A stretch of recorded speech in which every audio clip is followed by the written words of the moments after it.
जितना तुम्हारा मेरा मेरा है वही तुम्हारी दीवारें। अब तुम भजन करो, पूजन करो, तीर्थ जाओ, बस जाओ, जब तक मेरेपन की दीवारों के पीछे हट करके जहाँ से ये मेरा मेरा निकल रहा है वहां न ठहरोगे, इसी का नाम आत्मवान होना है। आत्मवान होने का मतलब तमाम वान बने हो उन छोड़ो। वान कहाँ बने हो? देहवान, धनवान, बलवान, रूपवान, गुणवान, ये सब वान छोड़ो। तुम आत्मवान, केवल चेतन में अपनी बुद्धि को स्थिर कर दो, आत्मवान हो गए। क्यों? जब तुम देह में हो सकते हो तुम चेतन में नहीं हो सकते। जो बुद्धि देह में बन गई, जो बुद्धि जाति में बन गई, जो अहंकार बल में बन गया, रूप में बन गया, जाने क्या क्या में बन गया, वो आत्मवान नहीं हो सकता। जो बना है उसी को ये होना है। होना कब होगा? जो विनाशी अविनाशी से मिल जाओगे। बनना कब होगा? जो मिटता चला जाएगा। आत्मा न कभी मिटेगी और न तुम्हारा होना मिटेगा। बनोगे तो तुम पत्नी बनो, पति न रहेगा, पति बनो, पत्नी न रहेगी, पुत्र बनो तो पिता न रहेगा, पिता बनो तो पुत्र न रहेगा, लेकिन आत्मवान बनो तो कभी क्या आत्मा भी न रहेगा? क्या ख्याल? जो चेतन सदा रहेगा, अरे संबंध ही जोड़ना है, अपनी प्रीति को स्वीकार करना है, तो जो सदा रहेगा उसको जानो और उसी मय तुम उसको स्वीकार कर लो। तुम्हारी ये दीवारें जो बनाई हुई हैं इनसे तुम तर जाओगे, मुक्त हो जाओगे और तुम्हें कोई मुक्ति न देगा। मत चित्ता सर्व दुर्गाणी मत प्रसादात तरिष्य। पहले तो मुझ में चित्त लगाओ। तो प्रसाद का अर्थ है प्रसन्नता। इसका बड़ी गहरा अर्थ है। पहले चित्त लगाओ किसमें? विनाशी से हटा करके विनाशी में। अनेक वान न बन करके आत्मवान। आत्मवान में जब तुम्हारा चित्त लग गया, बुद्धि स्थिर हो गई, मन उसमें रम गया, तब प्रसाद का अर्थ है तब तुम्हारी प्रसन्नता टूटेगी नहीं। पति में चित्त लगा है, पति नाराज हो गए, प्रसन्नता तुम्हारी भंग हो गई। पत्नी तुम्हारी प्रतिकूल हो गई, प्रसन्नता भंग हो गई। देह में प्रसन्नता भंग। किसी वस्तु में, व्यक्ति में, संसार में चित्त लगाओगे तुम्हारी प्रसन्नता टूट जाएगी। अब अविनाशी में तुम्हारी प्रसन्नता, तुम्हारा चित्त स्थिर हो गया, न अविनाशी में परिवर्तन होगा न तुम्हारी प्रसन्नता। तब मत प्रसादात तरिष्य। अखंड प्रसन्नता, स्वाधीन प्रसन्नता के द्वारा तुम योगी हो जाओगे। पराधीन प्रसन्नता के तुम भोगी रहोगे। मेरा ये शब्द बहुत मनन करने लायक है। ये जीव और शक्ति में अंतर है। शक्ति ऊपर उठती है और जीव में शक्ति ही जीव है। शक्ति नीचे केंद्र में जीव शक्ति का लेकर के भोगी बन रहा है। तो जीव की शक्ति बिखरी हुई है, देहाकार, पदार्थाकार, जाने कितने आकारों को लिए हुए है। तो शक्ति समिटे, पहले नीचे से ऊपर उठे, ऊपरी केंद्रों में जाए, शक्ति का रूपांतर हो।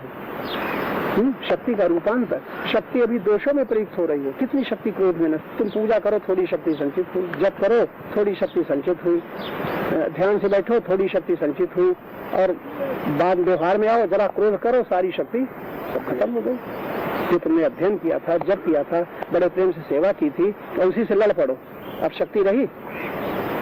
सारी वो जो शक्ति तुम्हारी भाव के स्तर पर, विचार के स्तर पर, प्रेम के स्तर पर जो संचित हुई थी, वो सब क्रोध में खर्च हो गई। अभी ईर्षा चली तो बराबर उसकी धारा फूट रही है ईर्षा के द्वारा।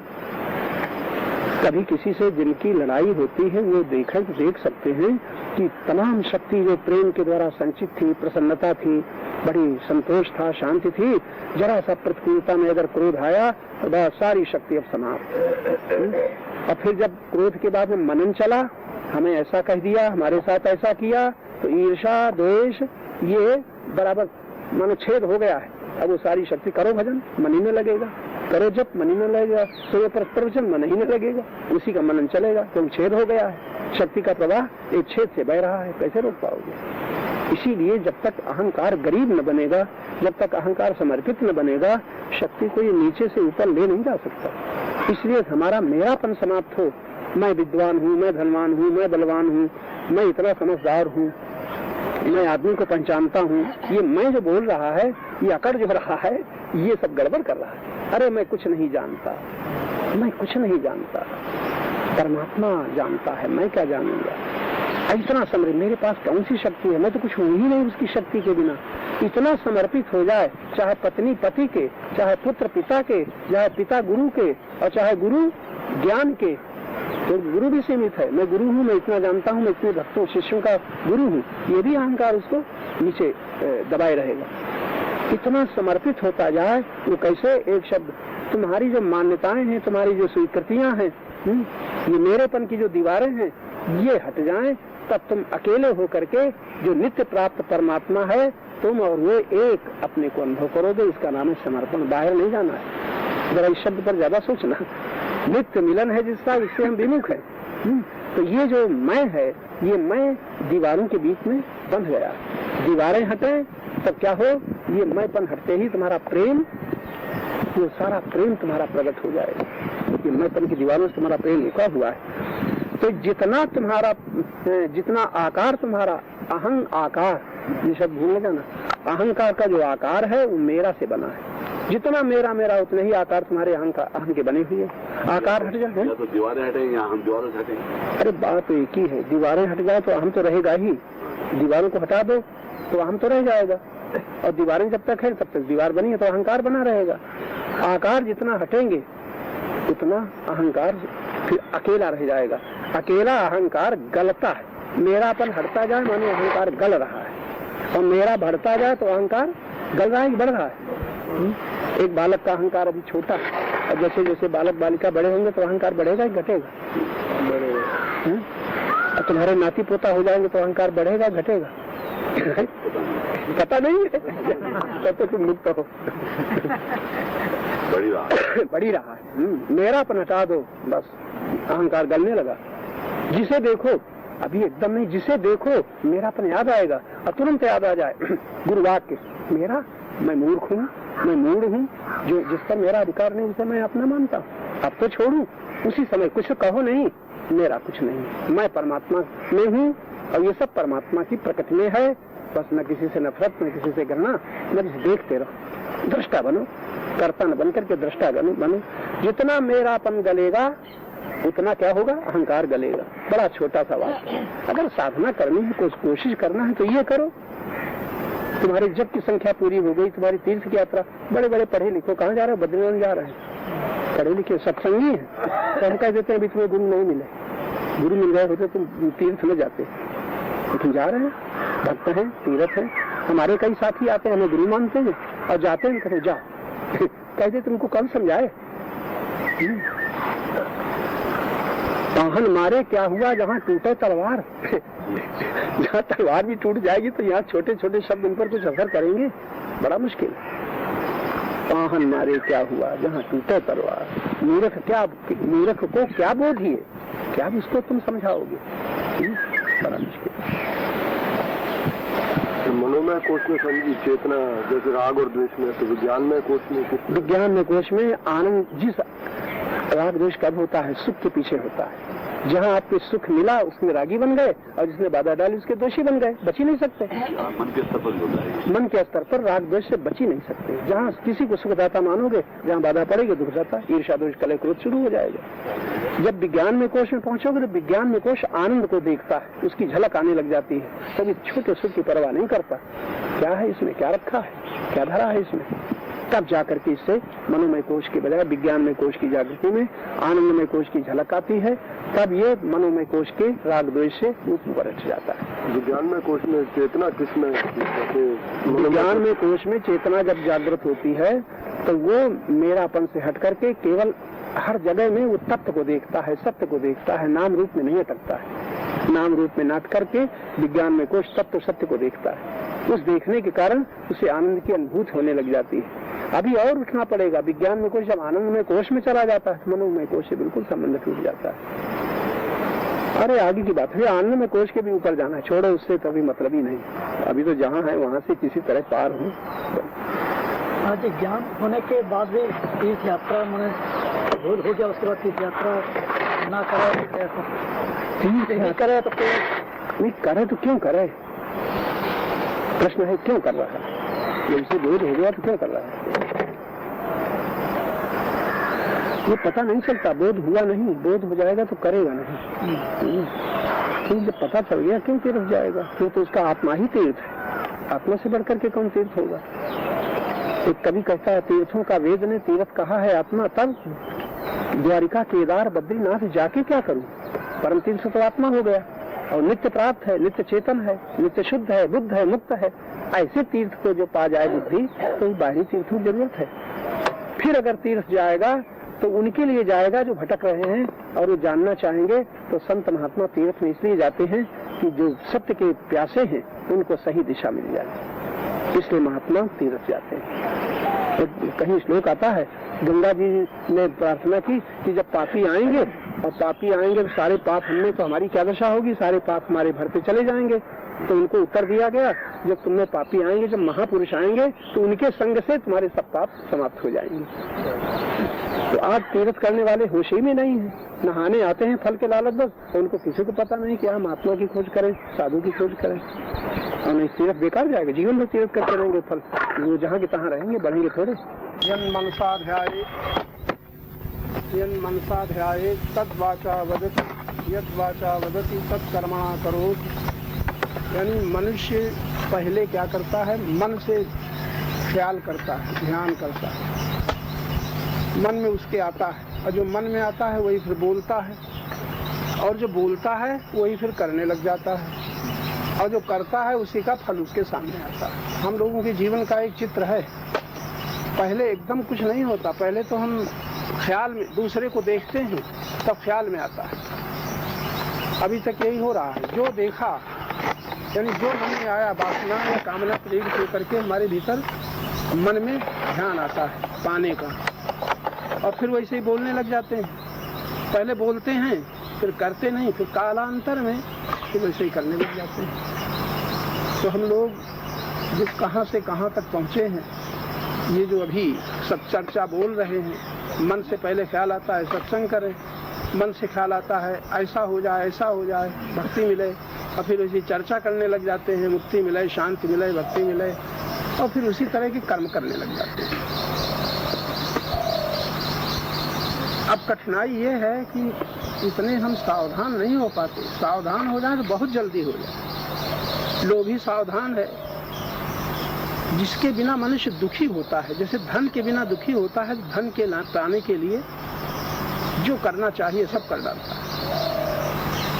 संयोग के लिए मोह बस दुखी होता है, तो संयोग के लिए पूरी कोशिश करता है, बड़ा दुखी होता है, बड़ा कष्ट उठाता है, खतरे में डाल देता है, डरता नहीं।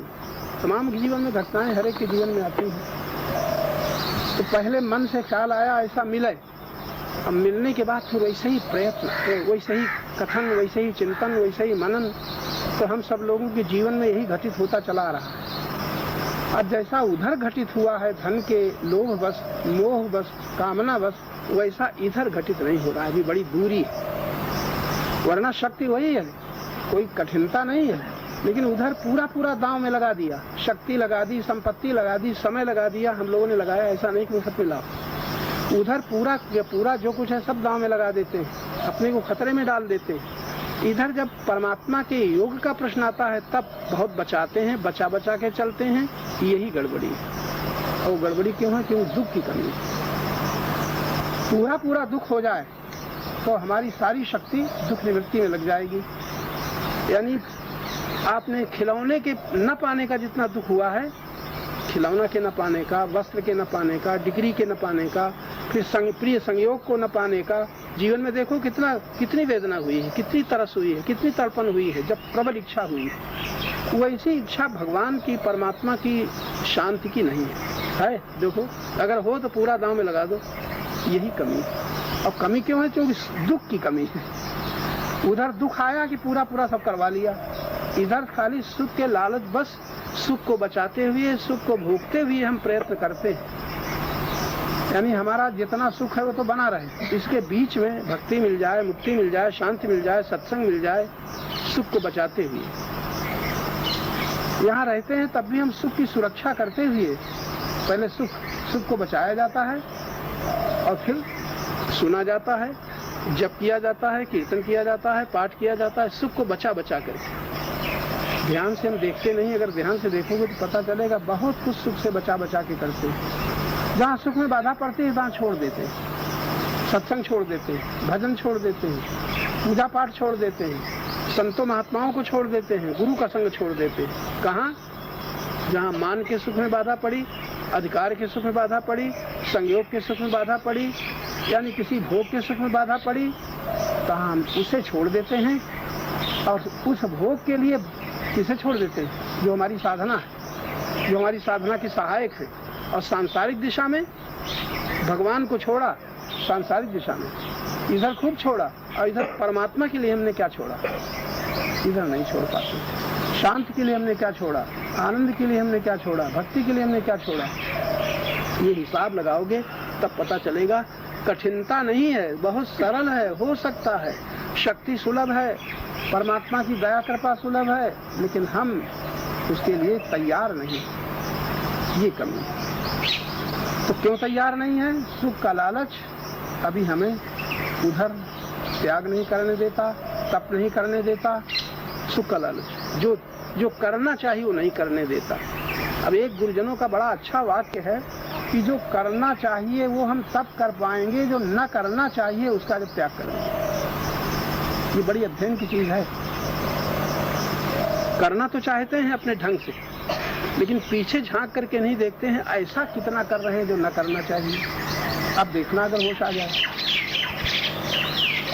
बहुत छोटा सा प्रश्न है, लेकिन जीवन की समस्या यही उलझी हुई है। जो न करना चाहिए वो हम करते ही रहते हैं, और फिर ऊपर कहते हैं भजन करना है, ये करना है, ये करना है, त्याग करना है, ध्यान करना है, ऊपर और भीतर जो न करना चाहिए वो चलता ही रहता है, और इसका हिसाब नहीं लगाते, इसको ध्यान से देख नहीं पाते। ये वही देख पाएगा जो गुरु की निकट रह करके, गुरु सेवा में निकट रह करके, गुरु जब विशेष कृपा करेंगे तब दिखाएंगे, देखो ये न करना चाहिए तुम कर रहे हो।